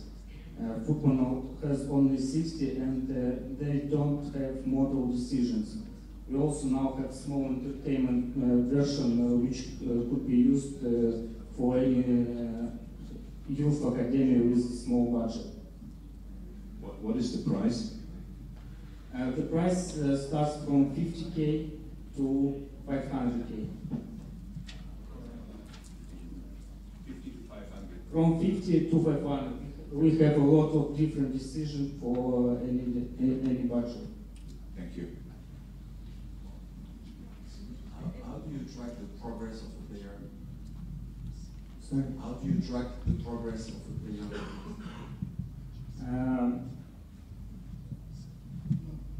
We control their performance and speed, and if they are on the same level or move forward, so he have a progress. It means that every time he does it, he needs to have the same target for shooting or for passing the ball.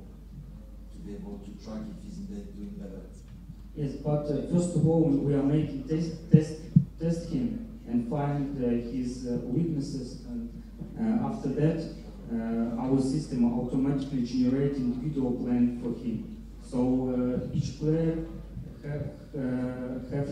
has his own training program according to the data which we get from him during the testing. Do you have the same system for teams, not only for individual players? Meaning, is it applicable only for individual players trainings or as well for teams?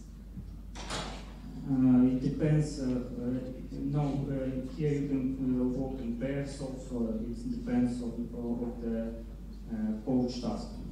Okay, and you track the same, back to the previous question, and you make the tracking of the performance of the players, even if it's team play or two players instead of one? We compare teams between each other, make rating of teams.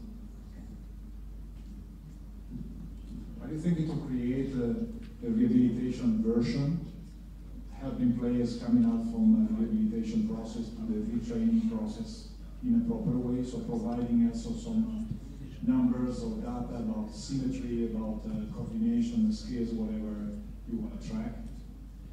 We are planning to do this, but we need to make integration with external sensors. For example, heart rate monitoring and others. So now we don't have such system. What's the go-to-market time for a new install, and what's your production capability per year, capacity? If you get, I don't know, how many you can manufacture per year? As many as you wish. We already,